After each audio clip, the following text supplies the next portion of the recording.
Declined since 1492, 500 years and counting. Surviving the genocide they call colonizing my turtle island. What is a fossil fuel? Continued destruction, nothing new. Live in a system, taking our children, shifting their feelings till nothing's true.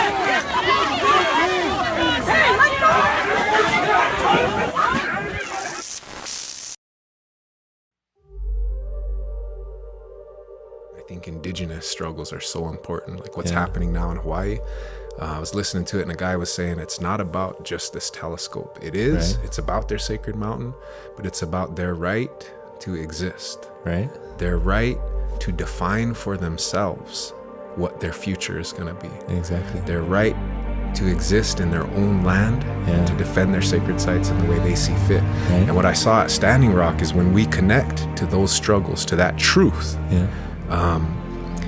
it helps us heal from gang culture and drugs and all these things. And he got there and he like reconnected not just with his people but with himself. Yeah. And the broader world started getting inspired too. So it was healing us, it was healing the outside world, it was starting this domino effect of positive energy. And then what happens, just like they did with in the 70s and 60s, same thing. They came in and they lied to the public so they could justify what they were doing. But really what they were doing is evil, even though they don't see it. It's evil. You think it's just about money or the rule of law. It's not. It's so much deeper than that. And they crush something that the world needs. Not just we need, the whole world needs. Humans. You can't just lie and somehow think it's gonna work out. It's gonna lead to self-destruction. Everybody at home, pay attention to what's going on in Hawaii, what's going on in Puerto Rico. That these empires that are economic systems of extraction, unjust extraction. And then you got humanity that's connected to the earth, standing up for it. That this issue, as we have been saying over and over and over again, is really at the heart of much of our cultural restoration. And it's really, as I said, the fundamental issue here is that we as Hawaiians are reclaiming our humanity. We are saying to the world that we are a people and we have a right to be Hawaiians in Hawaii, to define for ourselves what our cultural sacred spots should be, how we should use or not use these spots. Well, I get it. I understand. I don't want to be here standing in front of you guys. I don't. I truly don't.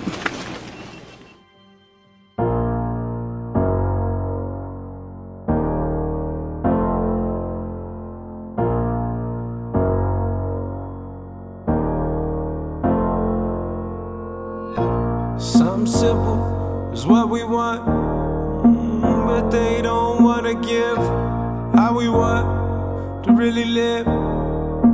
Indigenous land this is, but they don't see the situation, only concerned with money and vacation. Betrayed in our own land, sometimes they treat us like strangers in our own land. Here they come again, and it takes so much from us, I don't know. What do I have left to give for them? They took everything from we. And what do we have left to give for them? They don't want us happy. They try to take everything and send us back to our little piece. Do they want us to be, ever really be free? Freedom to us, it's probably not the same thing it is to you. Instructions of how to live don't include money, they are spiritual.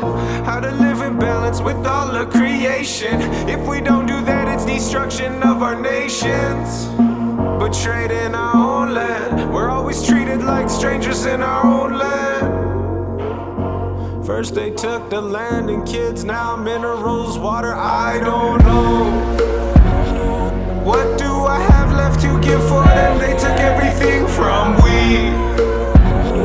And what do we have left to give for them? They don't want us happy. They try to take everything and send us back to our little piece. Do they want us to be, ever really be free? At Standing Rock we stood up, they pushed us down. They because they want their money and they want it now. Same process of colonization that's been destroying every indigenous nation. Your money is made off our destruction. I don't know. What do I have left to give for them? They took everything from we. And what do we have left to give for them? They don't want us happy. They try to take everything and send us back to our little piece. It makes me wonder, will we ever be free again? Or will the world destroy itself? What I see between us and the indigenous people is that we all believe in the same thing. We all know that Mother Earth is not a commodity. Mother Earth is a necessity. Water is a necessity.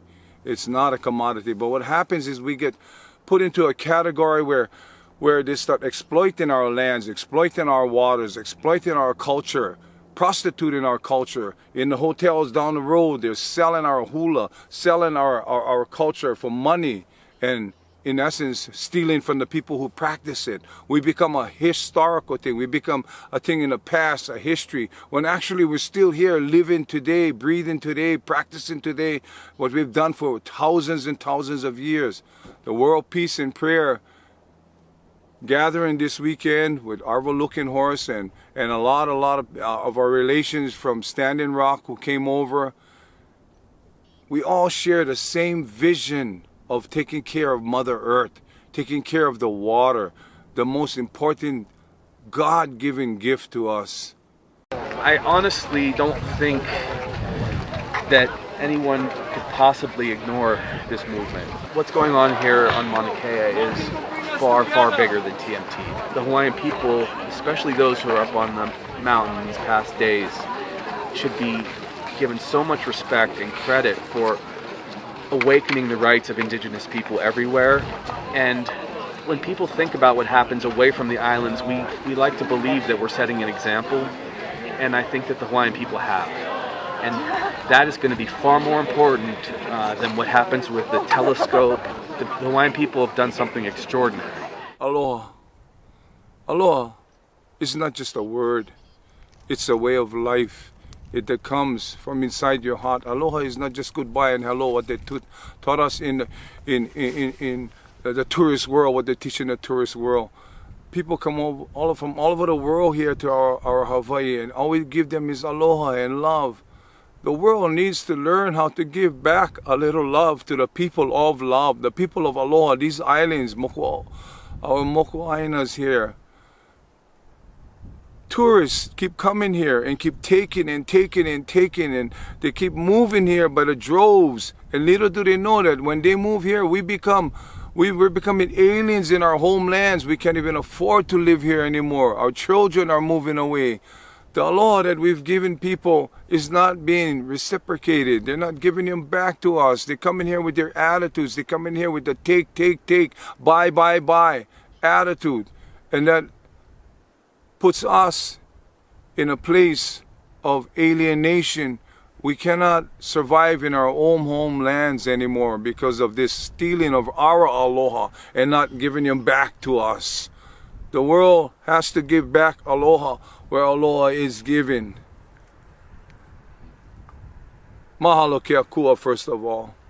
Na'au ma'akua mai kala hiki a kala kau.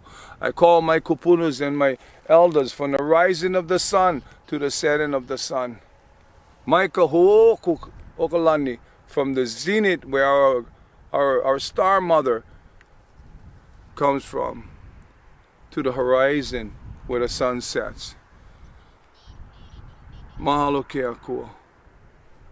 Aloha. And everybody put your hands in the air like this. This is the sacred mountain, Mauna Kea, for the Kanakas, our Hawaiian brothers and sisters. The biggest message that I want to leave for you guys is love and unity. We're at a time right now where we're going to choose which path we take collectively as human beings. And we need to move forward with love, with unity, and I believe myself with prayer. I love you all. Thank you very, very much for listening to us. Shout out to all our indigenous brothers and sisters around the world. We love you. Thank you for struggling to protect what is sacred. Thank you all for being here. We love you.